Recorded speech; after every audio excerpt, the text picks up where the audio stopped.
ગતરોજ રાજ્ય સરકારના મંત્રી દ્વારા જાહેર મંચ પરથી શિક્ષકોને લઈને જે નિવેદન આપવામાં આવ્યું છે, જેની અમે સખત શબ્દોમાં નિંદા કરીએ છીએ.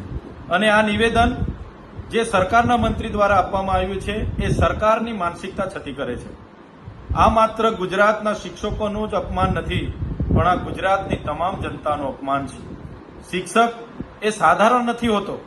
શિક્ષક એ સમાજનું ઘડતર કરનારો, રાષ્ટ્રનું ઘડતર કરનારો હોય છે. ત્યારે આ અપમાન ક્યારેય સહન કરી શકાય એમ નથી.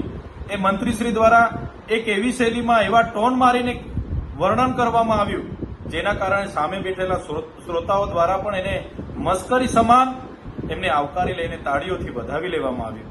ત્યારે આ મસ્કરી એક ગુરુની છે.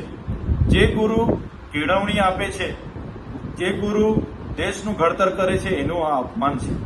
ત્યારે જે પગાર પંચની વાત કરવામાં આવી અને કહેવામાં આવ્યું કે આગળના ભૂતકાળમાં 200 થી 500 રૂપિયામાં નોકરી કરતા હતા અને સારું શિક્ષણ આપતા હતા, ત્યારે મોંઘવારી કેટલી હતી એ પણ જનતાને ખબર છે. ને આજે મોંઘવારી ક્યાં પહોંચી છે એ પણ જનતાને ખબર છે. ત્યારે કોઈ પણ સરકારી પ્રવૃત્તિઓમાં શિક્ષકને કામ સોંપવામાં આવતું ન હતું. આજની સરકારીની તમામ કામગીરીમાં શિક્ષકને સોંપી દેવામાં આવે છે, જેના કારણે શિક્ષક શૈક્ષણિક કાર્ય માટે વર્ગખંડમાં રહેતો નથી. એ વસ્તી ગણતરીમાં હોય છે, એ બીએલઓની કામગીરીમાં હોય છે, એસઆરની કામગીરીમાં હોય છે, અને જેના કારણે આજે શિક્ષણ ખાડે ગયું છે. આજે શિક્ષકોની ઘટ હોવા છતાં, એક શાળામાં માત્ર એક શિક્ષક હોવા છતાં એની નિષ્ઠાપૂર્વક કર્તવ્યથી એ શિક્ષક ફરજ નિભાવવાનો પ્રયાસ કરે છે.